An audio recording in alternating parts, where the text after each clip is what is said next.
반갑습니다. 귀한 자리에 초대해 주셔서 감사드립니다. 제가 우리 권 목사님한테서 설교 부탁받을 때 어린이들부터 어른까지 다 들을 수 있는 설교를 해달라고 하는 사실 그런 설교가 굉장히 어렵습니다.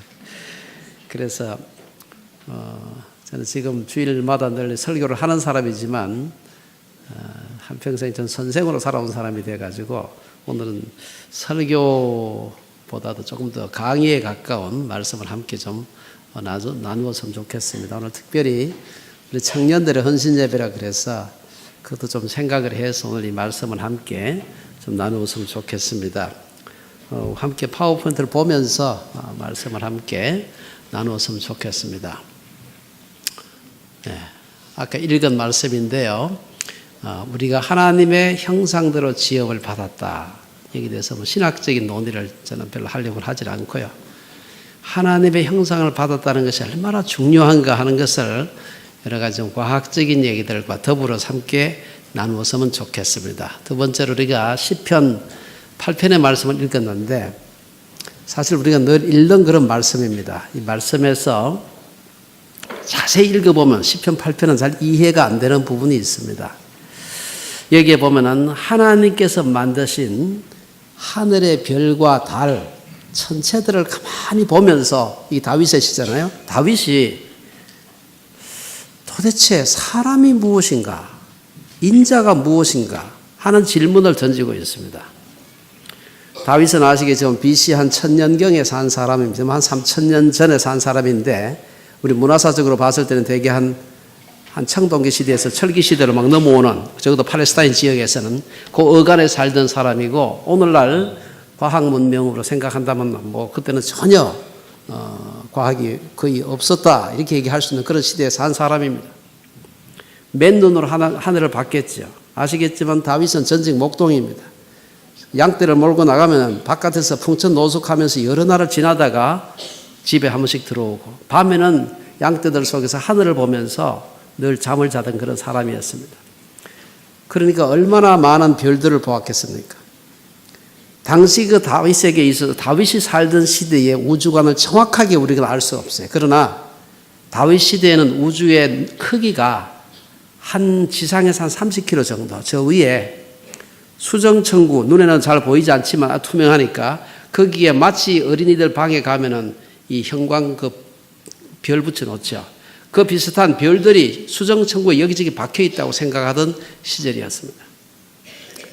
그때 그러한 정도, 한 직경 한 30km, 수십 킬로 정도 우주라고 생각했던 사람들이 그때 살았던 다윗이 그걸 보면서 이렇게 큰 우주를 만드신 하나님이 계시는데 도대체 그분이 내가 누구길래, 사람이 무엇이길래 주께서 나를 생각하시고 인자가 무엇이기에 주께서 저를 돌보시고 영화와 존귀로 관을 씌우셨을까? 이 질문을 던지는 겁니다. 오늘 이 말씀 통해서 사람의 그 아이덴티티, 이 정체성에 대한 얘기를 함께 좀 나누었으면 좋겠습니다.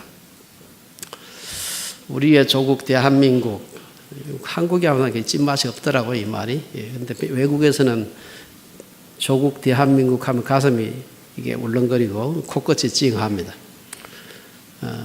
얼마나 크냐 하면 한 10만 제곱킬로미터 정도예요. 우리 땅덩어리가. 제가 학교 다닐 때는, 어릴 때는 9만 얼마였는데 하도 간척을 많이 해가지고 10만을 약간 넘은 걸로 제가 알고 있습니다. 저희 고향은 문경입니다. 그래서 문경에서 조령 세제를 넘으면 충주 수안보 쪽으로 오게 되는데 저희 부모님이 어릴 때 가끔 수안보 온천을 가셨어요. 근데 문제는 가는 건 좋은데 이 조령을 넘으려고 하면은 밑에서부터 이쪽에서 저쪽 끝에 괴산까지 다 넘어가려면 1시간 한 10분 정도 완행버스를 타고 오르락 내리락하면서 막 하면서 끝까지 내려가는데 거기 넘어가고 토하지 않는 사람이 없어요, 사실. 엄청나게 힘듭니다. 그 온천 가는 건 좋은데 그 버스 타는 게 진절머리가 날 만큼 힘듭니다. 제가 한참 전부터 보니까 그 밑에 요즘 고속도로를 내가지고 1시간 10분이 아니라 몇 분 만에 지나가 한 2분, 1, 2분 걸리는지 모르겠습니다. 시속 한 110km 달리면은 얼마나 빨리 달리는데 빨리 달리는 건 좋은데 문제는 국토가 더 좁아진 것 같아. 옛날에는 이렇게 나라가 정말 크구나 생각했는데 큰 나라 가서 한참 살다 보니까 이 나라가 좀 작다. 옛날에 그 새끼줄만 치면 우리나라 되던 때, 땅덩어리 되던 그때 우리 조상들이 좀 더 넓게 치지, 뭐 이런 생각도 좀 들고요. 이 대한민국이 별로 그 땅덩어리를 봐서 큰 나라가 아닙니다. 근데 여러분 아시다시피 미국은 굉장히 큰 나라입니다. 우리 대한민국 남한에 약 한 90몇 배 정도 됩니다. 굉장히 크죠. 땅만 큰 게 아니라 사람도 많이 살고요. 그보다 더 참 부러운 게 위도로 봤을 땐 정확하게 온대지방에 딱 해서 북이 49도가 캐나다하고 미국하고 국경입니다. 북이 49도에서 밑에 그 거의 아열대까지 딱 걸쳐 있습니다. 부럽죠. 그 나라도 부럽지만 제가 살고 있는 이 나라도 부러운 나라입니다. 이 캐나다는 미국보다 조금 더 큰 나라입니다. 우리 남한의 대한민국의 한 102배 정도 큰 나라입니다. 그 나라에 몇 명이 사냐면 한 3,600만 정도. 제가 갈 때는 2,000 몇백만 살았는데 지금은 한참 불어가지고 3,600만 정도 삽니다. 우리 대한민국은 10만 제곱킬로미터 약 한 5,100만 정도가 살고 있습니다. 5,100만 나누고 10만 하면 뭐 간단하게 인구 밀도가 나와요. 그럼 1제곱킬로미터에 한 510명 정도 사신다 생각합니다. 이게 어느 정도 되는지 잘 감이 안 잡히지만 무지하게 복잡한 겁니다, 이게. 그래서 우리 한국에서는 별로 뭐 복잡한 지하철에서 이렇게 발 좀 밟아도 좀 미안하다 소리 안 해도 괜찮은데 캐나다는요, 1제곱킬로미터에 3.5명, 6명 정도 삽니다. 그래서 그 나라에서 발 밟으면 안 돼요. 그래서 널찍널찍하게 사는데 발을 막 밟으면 안 되죠. 전 세계의 나라 숫자가 몇 개나 될까? 저도 정확하게 잘 모릅니다만은 약 한 250개 도시처럼 돼 있는 싱가포르나 홍콩 같은 거 다 포함을 해서 한 100, 250개 정도. 제가 이게 인터넷에 떠돌아다니는 사진인데요. 그림인데 이 글자 크기가 땅덩어리 크기입니다. 이게 대충. 전 세계에서 제일 큰 나라가 땅덩어리 제일 큰 나라가 뭐 아시겠지만 러시아입니다. 우리 캐나다보다도 한 1.7배 정도 더 큽니다. 두 번째가 캐나다, 뭐 미국, 호주 다 큰 나라들이지요. 이런 나라 저런 나라 다 합쳐가지고 250개 정도가 오글복자 이 지구에 살고 있으니 지구가 얼마나 큽니까? 그래서 캐나다 같은 나라는 물론 이제 큰 나라긴 하지만 정말 이 전체 250개 국가 중에 하나입니다. 저는 아직 그 나라에 가서 20년 이상 살고 있지만 아직도 그 나라 국민이 아직 한 번도 그 나라 수도를 한 번도 못 가봤습니다. 굉장히 큰 나라죠. 이런 나라가 250개가 있는데 그게 육지에 있다. 여러분 바다에 나라가 있지는 않잖아요. 그런데 육지가 지구 표면에 28%밖에 차지하지 않습니다. 나머지는 다 바다예요. 그 바다에는 나라가 있을 수 없으니까 육지만 해가지고 250개 나라가 있는데 얼마나 지구가 큽니까? 이 지구를 이 하늘에서 이렇게 인공위성으로 찍으면 이 아폴로 우주선이 찍은 사진입니다만은 참 우리가 사랑하는 조국 이런 말을 붙이듯이 지구에도 우리의 고향 지구 뭐 이런 말을 붙일 수가 있습니다. 지구 둘레가 얼마나 될까요? 이렇게 한번 이렇게 돌면은 지구 둘레가 약 4만 킬로 정도. 약이 아니고 정확하게 4만 킬로입니다. 어째 4만 킬로냐 정확하게. 지구 둘레의 4천만 분의 1을 1m로 정의했기 때문에 그렇습니다. 그래서 지구는 정확하게 4만.000 킬로미터 이렇게 하시면 돼요. 굉장히 사실 큽니다. 그럼 차 세 차 빼가지고 고속도로가 만약 뺑뺑 돌아가면 있으면 한 10바퀴 돌면 폐차해야 돼요. 그만큼 지구는 큽니다. 정말 크구나 싶은데 이 지구를요, 지구에 있을 때는 큰데요, 바깥에 나가보면 별로 큰 생각이 별로 안 듭니다. 잘 보이시는지 모르겠는데 미국에 지금 세상 떠났습니다만은 칼 세건이라는 분이 아주 그 시적인 지구를 가리켜서 시적인 표현을 했어요. 지구는 저 태양계 제일 끄트머리쯤 가가지고 우주선으로 보이죠? 우주선으로 많이 망원경으로 보니까 그렇게 대단한 지구인 줄 알았는데 그게 창백한 푸른 점, 페일 블루 닷에 불과하다. 요즘은 점에 불과하다. 우리가 그렇게 사랑스러운 지구가 그거밖에 안 된다 하니까 거기에 우리 혼자 뭐 전세 내고 삽니까? 70몇 억이 지금 살고 있는 겁니다. 그렇지 않습니까?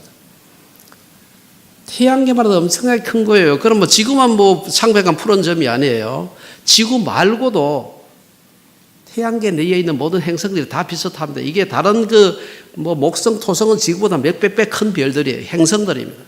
그런데 그것들도 다 사실은 창백한 푸른 점에 불과한 겁니다. 제가 왜 천문학 얘기를 하는지 감을 잡으시겠습니까? 주께서 만드신 해와 달과 별들을 내가 보오니, 그걸 보고 나면 도대체 내가 누굴까 이 생각을 하게 되는 겁니다. 그래서 지금 주께서 만드신 해와 달과 별들을 지금 좀 보고 있는 겁니다. 이 모든 그 행성들 다 합치게 되면은 거대한 태양계가 되는데 빨리 넘어가네. 여러분, 태양은 아시겠지만 태양은 별이고요. 우리 지구는 별이라 그러지 않습니다. 이건 행성이라 그럽니다. 빛을 안 내기 때문에. 8개의 행성이 있고요. 그렇다 뭐 해성도 있고 또 조그만 소행성도 있고, 저희가 학교 다닐 때는 9개가 있었습니다. 9개가 끝에 있는 명왕성은 옛날에 그 정상적인 행성으로 생각했는데 몇 년 전에 보니까 그 명왕성 비슷한 게 몇 개가 더 발견되었습니다. 그래가지고 명왕성은 외행성, 작은 행성으로 따로 분류해서 빼버렸습니다. 그래서 빼니까 어떻게 되겠어요? 명왕성 발견했던 그분은 세상 떠났지만 그 후손들이 이거 빼지 말아달라 막 항의를 막 했는데도 국제천문연맹에서 뺐습니다. 뺀 이유가 뭐 진짜 그랬는지 모르겠지만 제 생각에는 그 가만 놔뒀다가는 애들 수능 칠 때 얼마나 힘들겠습니까? 그거 다 외워야 되는데. 그렇죠. 지금 다행히 8개입니다. 다행히 8개. 어쨌든 태양은 우리 지구가 굉장히 큰 것 같은데, 우리 바로 다음 바깥에 있는 목성은 우리 지구의 한 900배 정도 큽니다. 엄청나게 크죠? 무게는 한 300배 정도 무겁고요. 이런 별들을 다 합쳐서 행성을 다 합치고 해성 다 합치고 소행성 다 합쳐가지고 해봐도 태양 무게의 1%가 안 돼요. 0몇 %밖에 안 돼요. 그 태양이 얼마나 큰 별인지 아시겠죠? 이렇게 태양계가 대단한 것 같은데 사실은요, 태양 나이가 뭐 46억 년 뭐 등등등등 있는데, 태양은 이 은하계에 의해서 한 별에 불과합니다. 우리 태양으로부터 또 다른 태양, 또 다른 별이죠. 행성 말고 또 다른 별까지 거리는 빛으로 가서 4.2광년 정도 가요. 4.2년 정도를 빛으로 달려가야 또 다른 별이 있습니다. 광년 하니까 여러분들 그게 뭐 별거 아닌 것 같지만 엄청나게 먼 거리입니다. 그건. 지구에서 태양까지 거리가 1억 5천만 킬로미터 정도 돼요. 빛이 30만 킬로를 1초에 달립니다. 그러면 1억 5천만 킬로를 30만 킬로로 나누면 간단하게 500초입니다. 500초는 8분 20초입니다. 빛으로 8분 20초 가면 지구에서 태양까지 거리가 돼요. 이 거리가 별것 아닌 것 같지만 굉장히 먼 거리입니다. 여기다 만약에 아우토반 깔아가지고 제일 좋은 성력차 타고 교통수단 없이 달려도 한평생 달려도 못 가는 거리가 1억 5천만 킬로입니다. 빛으로는 500초밖에 안 걸리지만 그렇게 먼 거리인데, 태양으로부터 태양계에서 제일 그 바깥까지 불과 빛으로 4시간 반 하면 가요. 그런데 태양으로부터 또 다른 태양까지 가려면 빛으로 4.2년 조금 더 걸립니다. 엄청나게 뭐 킬로미터로 따지면 한 40조 킬로미터 정도 돼요. 굉장히 먼 거리인데 멀다 그래서 감이 안 잡히실 것 같으니까 비유를 하나 들면은, 태양을 갖다가 여러분 들깨 아시죠? 들깨 씨, 미스터 들깨 씨가 있어요. 들깨 씨를 갖다가 태양 크기라고 생각하시면 그 태양을 갖다가 서울역에 두면은 또 다른 들깨 씨 하나가 저 대전 정도 있다고 생각하시면 돼요. 그리고 그 중간에 텅 비어 있는 겁니다. 우주가 얼마나 큰지 이렇게 멀리 떨어져 있음에도 불구하고 이 천문학에서는 이걸 오글복작 모여 있다고 얘기합니다. 그래서 그렇게 모여 있는 별들이 2천억 개가 모여서 우리가 살고 있는 은하계를 만들고 있습니다. 머리에 감이 잘 안 잡히시죠? 이게 원래 잘 안 잡히는 겁니다. 이게 원래 굉장히, 요게 이제 그 켄타우루스에 있는 알파성, 프로시마성 2개를 뭐 가리키고 있는데, 요게 한 4.2광년, 4.3광년 떨어져 있고, 이거 가만히 보면 동심원 가운데 노란 게 이제 태양인데요.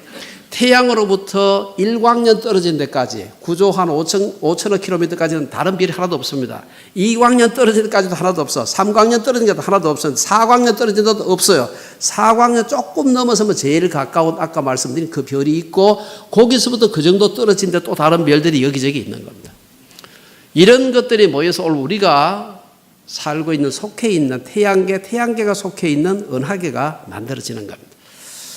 이런 그 별, 아주 굉장히 예민합니다. 이게 이제 구상성단인데 우리 은하계 내에 있는 별들의 모임입니다. 여러분 생각할 때 이렇게 조밀조밀하게 모여있는 것 같은데 그 별 하나하나가 2광년, 3광년씩 떨어져요. 빛으로 2년, 3년 가야 되는 거리. 한 개 한 개 별들 사이에 거리가 그렇게 멉니다. 이런 것들이 모여서 우리가 은하계를 만들고 있는데요. 은하계는 옆에서 보게 되면 이 그림으로 물론 그린 겁니다만은 이 넓이가 한 12만 광년 정도 돼요. 빛으로 12만 년 가야 돼요. 이것을 갖다가 여러 가지 통계가 있습니다만은 이 모양은 이렇게 이 나선 은하, 소용돌이 치는 이런 것인데요. 뭐 여러 가지 그 통계가 있습니다만은 은하계가 돌고 있어요. 천천히 돌고 있는데요. 도는데 속도가 얼마냐? 우리 은하계에 속해 있는 태양이 도는 속도가 초속 한 220km 정도로 돌고 있습니다. 태양이 따라서 돌고 있으니까 당연히 우리도 그렇게 돌고 있는 겁니다. 우리가 지금 느끼지 못해서 그렇지.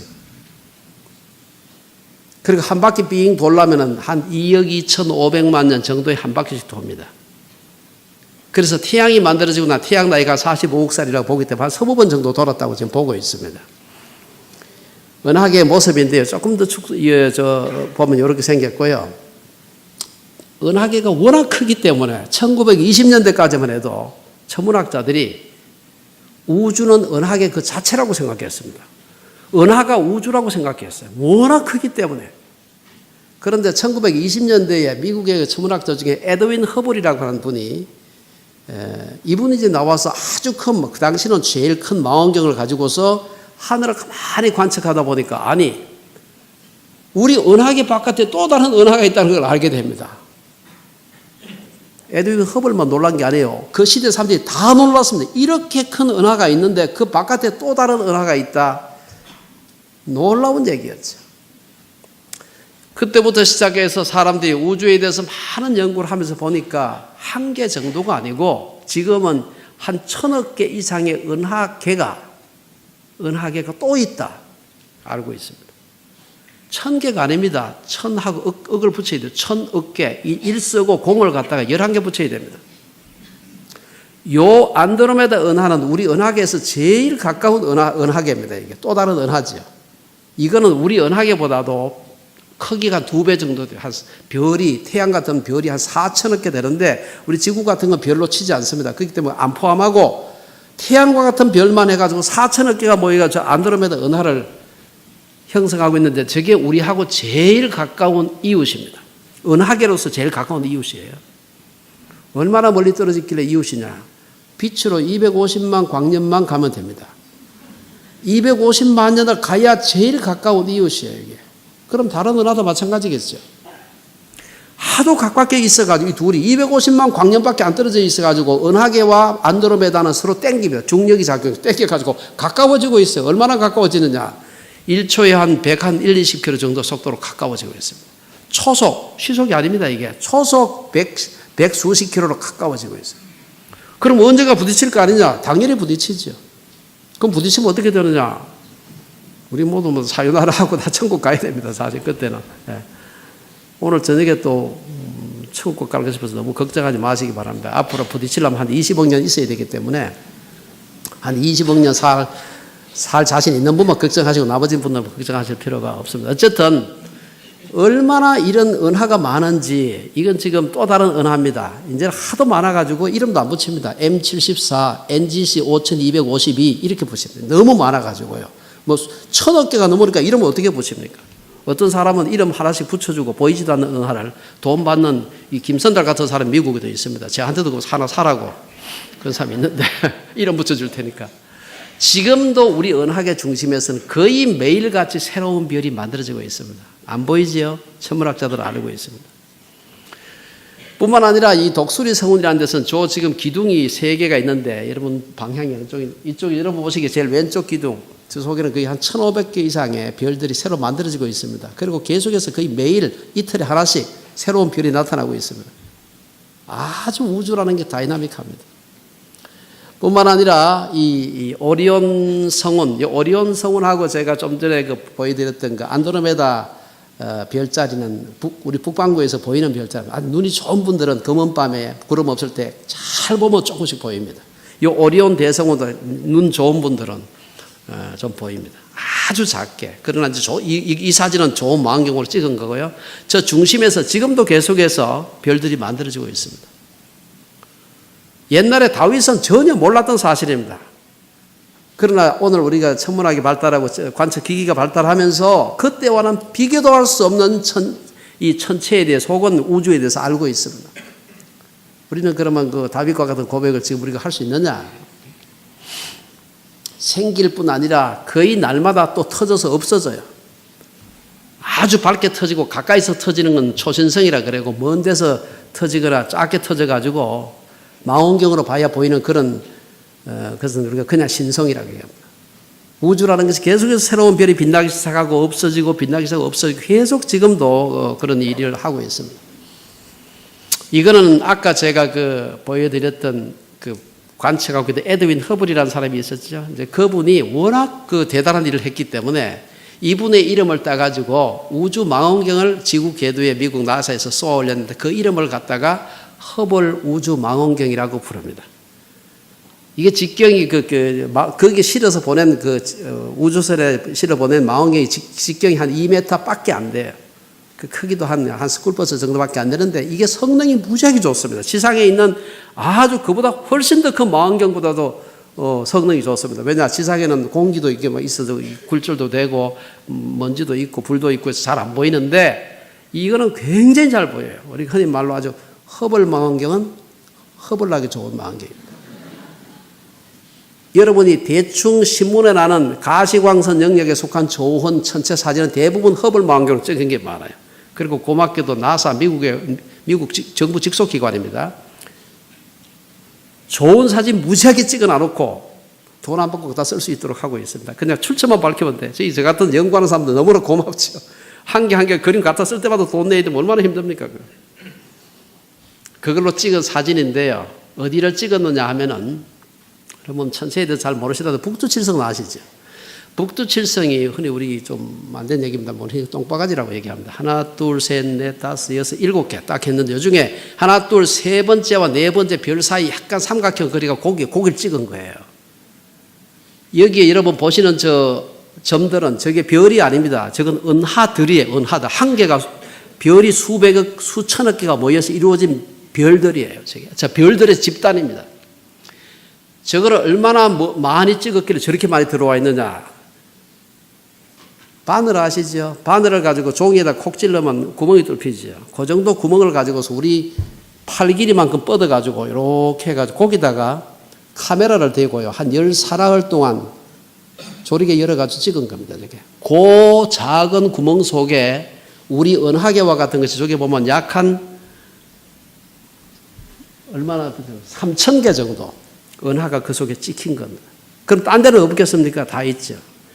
요건 지금 북반구를 찍은 거고 남반구에 찍은 게 있는 화로자리라는 데 찍은 건데요. 요거는 한참 뒤에 지금부터 한 2014년이니까 몇 년 전에 찍은 겁니다. 이거는 그 정도 해가지고 찍었는데 그 속에 얼마나 많이 들어와 있는가 하면 그 속에 은하계와 같은 이런 것들이요. 무려 10,000개 이상이 찍혔습니다. 그러니까 온 우주에 얼마나 많은 은하가 있는지 별은 말할 것도 없고요. 여러분 그런 것들을 보게 되면은 다윗이 기껏해야 하늘에 수정천구에 그냥 몇백 개 몇천 개 별 보면서 이 큰 우주를 만드신 하나님이 어떻게 나 같은 인간을 생각하실까 그 생각했는데 요즘은 이렇게 많이 보고도 사람들이 그 생각을 잘 안 한다는 게 문제예요. 우주를 생각해 보면 우주가 너무 크기 때문에 우리가 그냥 우주를 생각하면은 크다는 생각밖에 들지 않습니다. 그러면서 동시에 내가 왜 이렇게 작은가 그 생각을 하는 거지. 사실은 우리가 이 우주를 생각해 보면 너무 우리가 작습니다. 우리가 대표 기도하실 때 우리 장로님들 기도하실 때 먼지 같은 우리를 긍휼히 여기시고 이런 그거는 굉장히 겸손한 표현 같지만 겸손한 표현이 아닙니다. 우리는 우주에서 먼지보다 훨씬 못하기 때문에 자기의 원래 존재보다도 훨씬 더 작게 표현을 해야 겸손이지요.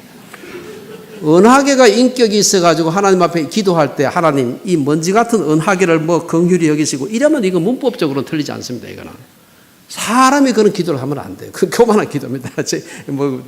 지나가는 얘기로 말씀드리는 거예요. 그냥 그만큼 사람은 작은 겁니다.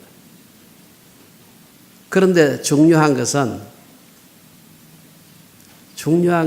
이 광활한 우주보다 더 크신 분이 계시다는 사실이에요. 이걸 만드신 분은 우주보다 더 크신 분입니다. 그렇죠? 우주보다 더 크신 분이에요. 근데 더 중요한 거는 우주보다 더 크신 분이 있으면 뭐 하겠습니까? 우리가 감히 그분을 아버지라고 부른다는 사실입니다. 이게 놀라운 거예요. 아니, 암만 크신 분이 계셔도 나하고 아무런 관계가 없다고 그러면 그게 무슨 소용이 있겠습니까? 오감하죠. 어떻게 우리가 그분을 아버지라고 부를 수 있는 게 실감이 안 나는 겁니다. 우리가 그냥 입에 배가지고 하나님 아버지하고 맨날 기도를 하지만 그분이 그렇게 큰 분이라는 거를 생각해 보셨습니까? 사람이 이렇게 작은 존재라는 거 생각해 보셨습니까? 이제 하늘에서 내려와서 땅으로 한번 가보겠습니다. 동일본 지진이 났을 때 여러분 불과 몇 년 전이니까 다 기억을 하실 겁니다. 지진 방제 잘한다고 일본 사람들 16,000명 가까이가 그냥 순식간에 죽었어요. 다행히 그게 우리 교회식 우리 가족이 없어서 다행이죠. 그냥 죽었습니다. 그것만 죽었습니까? 이건 어디입니까? 하이티 지진 났을 때 20만 명 안 죽었습니다.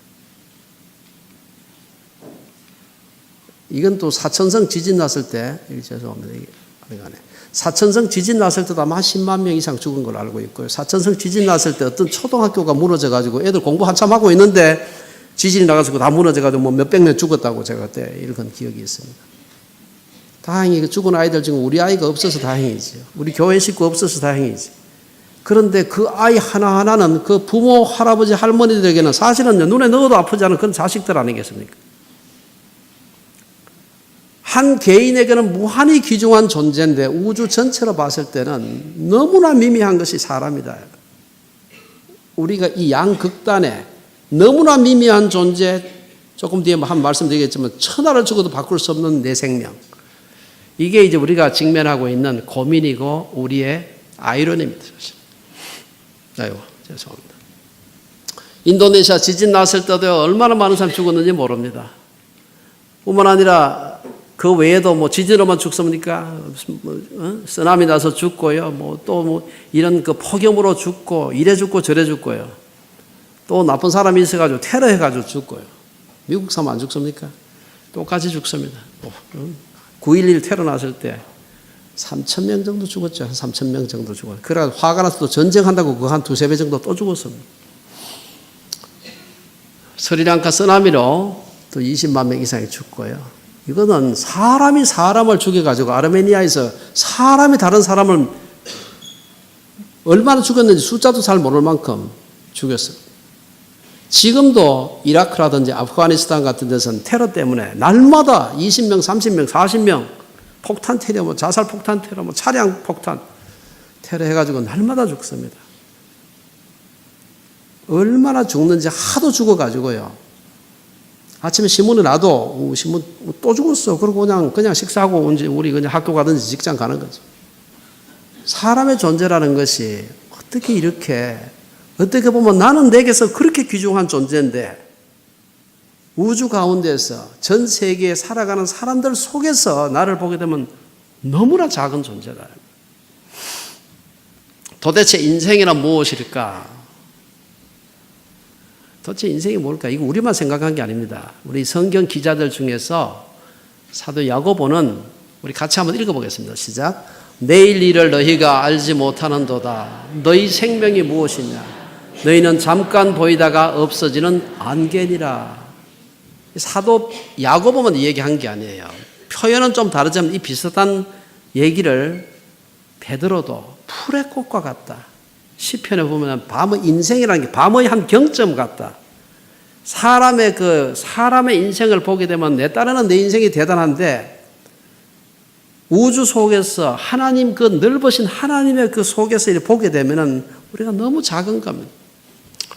예수를 믿어서 꼭 그런 게 아는 게 아니에요. 예수 안 믿어도 압니다, 이거는요. 여러분, 조선 숙적 때 살았던 김만중이라는 분이 구운몽이라는 소설이 있습니다. 이 구운몽이라는 소설 중국에 뺏겼다는 말도 많이 하지만 어쨌든 간에 이분이 한양에서 벼슬을 할 때 한가닥 할 때는 좋았습니다. 근데 이제 예? 당쟁 속에서 그냥 밀려가지고 저 남인지 해남인지 그리 유배를 가서 가만히 생각해 보니까 한양에 두고 온 연로하신 엄마 생각하니까 너무 기가 막힌 겁니다. 그래서 앉아서 거기 앉아 쓴 소설이라 그래요. 왜 그 아내 생각은 안 했는지 모르겠어요. 어쨌든 간에 인생이 도대체 뭘까? 옛날에 잘 나갈 땐 좋았는데 이거 와서 유배 와서 가만히 있어 보니까 한심하거든요. 그래서 이분이 그 한 얘기가 인생은 일장춘몽과 같다. 봄철이 좀 있으면 봄철 되는데 봄철 되면 춘곤증이라는 게 있습니다. 스프링 피버가 오는데 이 춘곤증이 있어가지고 꼬박꼬박 졸려요. 실컷 잤는데 또 졸려. 졸다가 보면 꿈 한 판 끄거든요. 꿈 꾸는데 그냥 꿈꾸고 나니까 인생이 다 갔다. 중국식의 과장법이죠, 사실. 인생은 일장춘몽과 같다.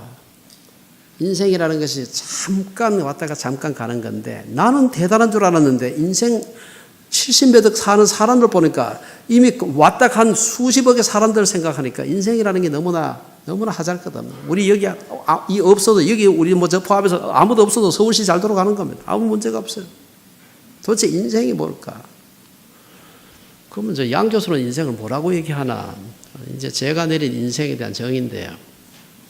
이 그림은 제가 찍은 게 아닙니다. 이게 어디서 인터넷 돌아다니면서 제가 하나 구했습니다. 인생은 땅 따먹기 비슷하다. 좀 그런 생각을 해봐요. 요즘은 아쉽게도 초등학교 운동장이 다 케미칼로 다 덮여 있어가지고 저 땅 따먹기를 못 하는데 제가 옛날에는 초등학교 다닐 때 다 흙이었어요. 뭐 여러분 다 대부분 다 흙 운동장에 지금 다녔었죠. 그러면 거기서 애들이 주저앉아서 뭐 합니까? 땅 따먹기 합니다. 어떻게 합니까? 처음에는 똑같이 땅을 나누어, 요건 네 땅, 내 땅, 요래 나누어서 처음에 소위 말해서 이 시작할 때 똑같아. 근데 여기 튕겨가지고 3번만 들어와야 돼요. 그거 할 때 여자들은 뭐 합니까? 고무줄하지. 그때 남자들 어릴 때부터 부동산에 관심이 많습니다. 그래 가지고 톡 치고 나가 여기 3번만 들어와야 돼. 이게 못 들어오면은 그 다음 아이에게 차례가 넘어가. 많이 딸리고 많이 딸리고 한꺼번에 멀리 가면 좋긴 좋은데 들어올 확률이 그만큼 낮아요. 그러면 자기 차례 돌아올 때까지 한참 기다려야 되니까 땅을 못 따는 거지. 그러면 이 땅 따먹기를 언제까지 하느냐가 문제입니다. 땅 따먹기 언제까지 하느냐? 이건 답이 딱 정해진 답이 하나 있습니다. 땅 따먹기를 언제까지 합니까? 그게 정답입니다. 엄마가 부를 때까지 땅 따먹기 하는 겁니다. 예. 한참 따고 있는데 야 철수야 밥 먹으러 오라고 그러면 뭐 도리 없이 가야 되는 겁니다. 그래서 안 갈 수가 없어요. 그럼 뭐 그냥 땄던 거 땅 뭐 가져갈 수도 없고 그냥 공댕이 털고 집에 가는 수밖에 없는데 문제는 엄마가 꼭 저녁 돼야 부르는 게 아니라는 사실이에요. 시도 때도 없이 부를 때가 있어요. 엄마가 한 2시밖에 안 된다. 놀 시간이 창창한데 야 영수야 시장 가자 그러고 부를 수도 있고요. 그냥 엄마가 그냥 언제라도 부를 수 있는 거죠. 그냥 부르면 가는 겁니다. 사람이 뭐 평균 수명이 80몇 세 해서 80몇 년 뭐 사는 게 보장되어 있습니까? 40 돼가지고 교통사고 죽을 수도 있고요. 50대 암으로 죽을 수도 있고 언제라도 갈 수 있는 겁니다. 인생이라는 것이 하나님께서 그냥 집으로 돌아와라 come home 하면 집을 가야 되는 것이죠. 인생이라는 생각해보면 참으로 우리 인생이 연약하다. 나는 생각할 때 엄청나게 귀한 존재인데 우주 속에서 나를 생각해보면 너무나 미미한 존재구나. 제가 여기서 예수님의 말씀을 좀 소개를 하고 싶은 겁니다. 마태복음 16장에 보면은 예수님께서 같이 한번 읽어보겠습니다. 시작. 사람이 만일 온 천하를 얻고도 제 목숨을 잃으면 무엇이 유익하리요? 사람이 무엇을 주고 제 목숨과 바꾸겠느냐? 참 우리 마음에 흡족한 말씀입니다. 이 말씀은 자기 목숨의 가치는 무한대예요. 여러분 만약에 너 강남에 땅 다 줄 테니까 너 한번 죽어볼래? 죽을 사람 있습니까 이게? 아무도 없죠. 니나 죽으라고 그러고 안 죽죠. 왜 죽습니까? 내게는 무한대로 귀중한데 객관적으로 우주 속에서 나를 가만히 생각해 보면 너무나 미미한 존재인 겁니다. 근데 다행히 이 말씀을 하신 분이 우리 옆집 아저씨가 아니고 예수님께서 이 말씀 하신 거예요. 이 말씀 하신 게 아니고 또 있습니다. 이 많이 있어요. 그들을 주신 내 아버지는 만물보다 크시며 아무도 아버지 손에서, 아버지가 누굽니까? 이 우주를 만드신 그분의 손에서 빼앗을 수 없다. 얼마나 그렇지. 뭐 그런 생각 안 듭니까? 예. 얼마나 우리가 참 자, 여기서 이제 우리가 좀 마지막으로 생각해 봐야 될 게 있으면 도대체 인생이 뭐고 우리의 가치가 어디에 있을까? 하나님은 도대체 누구신가? 하는 것을 생각해 볼 필요가 있습니다. 많은 사람들이 우리가 날마다 살아가면서 막 출세하고 많이 벌고 높이 올라가고 이러면 내 가치가 상당하구나. 스스로도 그 성취감을 가질 수 있어요. 그 자체가 크게 나쁜 건 아닙니다만 그러나 인간의 가치가 어디 있느냐?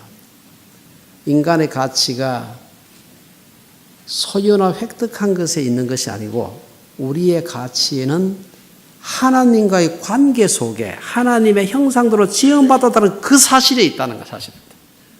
우리의 가치, 존재의 가치. 그래서 우리의 소유에 있지 않다는 겁니다. 소유에 있을지도 모르지만 그거는 극히 작은 부분이고 우리의 가치가 거기에 있지 않다.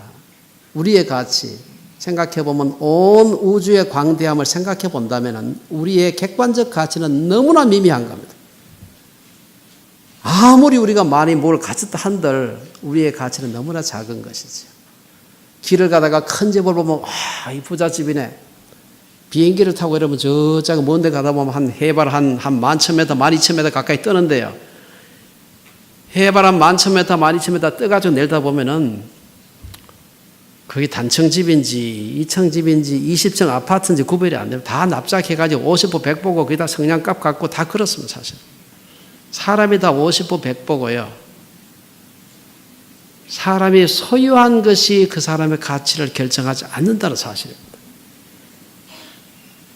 저는 이것을 우리 청년들한테 좀 얘기를 하고 싶어요. 사람이 너무 좀 뭐 잘 됐다 싶으면 교만하고, 이 교만과 이 열등의식은 손바닥 앞뒷면과 같습니다. 이게 똑같은 얘기예요, 사실은. 같은 얘기입니다. 둘 다 자기의 가치를 자기 내부에서 찾는다는 사실입니다.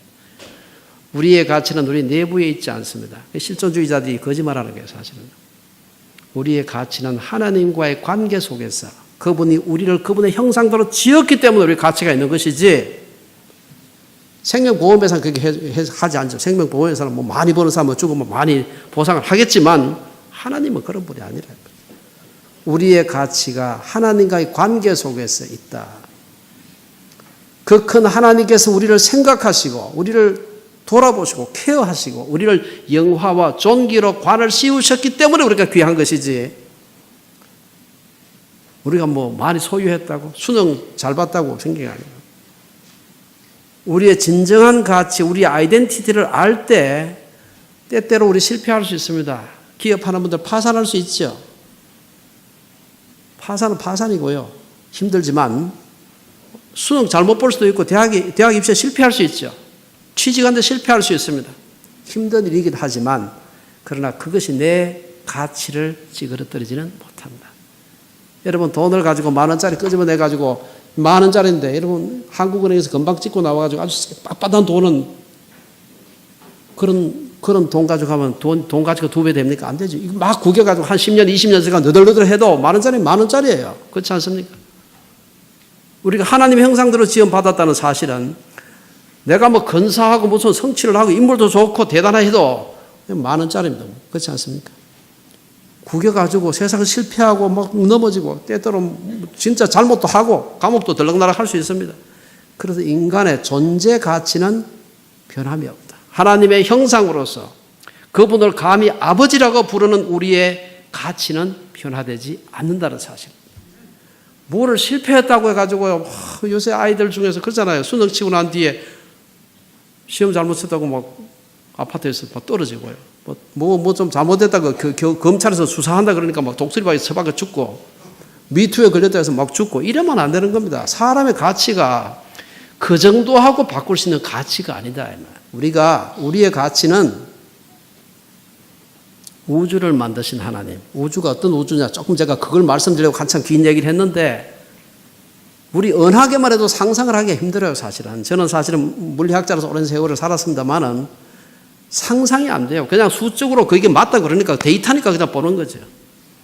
그 큰 우주를 만드신 하나님을 우리가 감히 아버지라고 부를 수 있는 존재라는 사실을 생각한다면은 조금 성취했다 그래가지고 뭐 이웃을 우습게 본다. 안 되죠. 뭘 좀 잘못했다 해서 내가 이게 살 가치가 있나. 이 생각할 필요 없어요.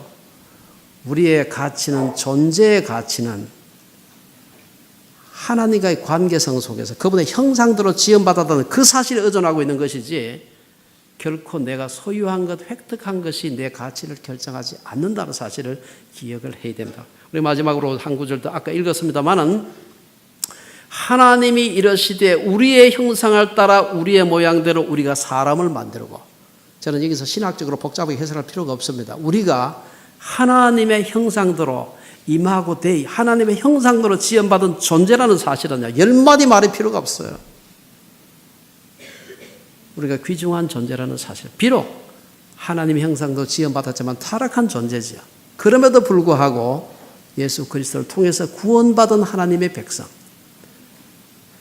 훼손된 하나님의 형상이 회복된 하나님의 구원받은 백성들의 가치는 돈이 헌돈이 되어도 가치가 변하지 않듯이 그 가치가 남아있는 겁니다.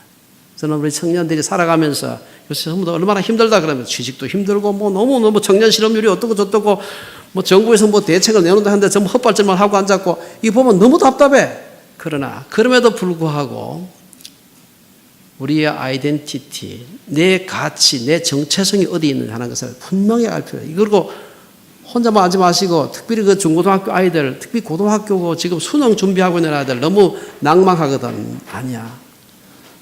못해도 괜찮아. 못해도 괜찮아. 게으른 건 부끄러운 일이지만 성적 나쁜 건 부끄러운 게 하나도 아니야. 암만 공부해도 성적이 안 나오는 애가 있습니다. 저는 한평생 선생을 하던 사람이 돼서 보니까 아 그렇구나. 암만 공부해도 CD에 바다를 헤매는 애가 있고 별로 공부 안 해도 잘하는 애가 있더라고. 저는 별로 공부 안 해도 맨날 애인 만나는 사람, 저는 정말로 그 사람 별로 쓸모가 없는 사람이에요. 그 사람은요. 열심히 했는데 CD 맨날 왔다 갔다 한다. 괜찮아요. 이 세상에 공부만 해서 삽니까? 공부 안 하고 학교 공부 이거 가지고 먹고 살 수 있는 직업은 극소수입니다, 사실은. 나머지는 그게 필요가 없어. 오히려 너무 잘하면 그런 직업은 불편해요, 오히려. 예. 하나님께서 우리에게 주신 그 가치는 사람들이 훼손할 수 있는 가치가 아니에요. 그래서 우리 주변에 혹시라도 내 같은 게 살 가치가 있을까? 혹시 뭐 사업하다가 힘들어가지고 막 사업하다 보면요, 뭐 부도도 날 수 있고 뭐 길바닥 앉기도 하고 그렇지 않습니까? 그러면 한 인생을 사는 것인데 우리의 가치가 어디 있는지를 우리가 분명하게 알고 하나님, 천지를 만드신 하나님, 다윗이 이해하던 천지가 아니에요. 지금 현대 이 천문학에서 오늘 현대 천문학자들이 알고 있는 그 우주, 지금 극히 작은 부분을 제가 잠깐 말씀을 드렸지만 이 우주를 만드신 하나님, 그분을 내가 감히, 뭐 우리가 자격이 됩니까? 안 되죠. 감히 우리를 하나님 아버지라고, 그다음에 어머니라고 하는 사람도 있어요. 그럼 어머니도 아버지 괜찮습니다. 감히 그분을 아버지라고 부를 수 있도록 우리를 허락해 주신 하나님, 그 축복을 누리는 여러분 되시기를 주의 이름으로 축원합니다.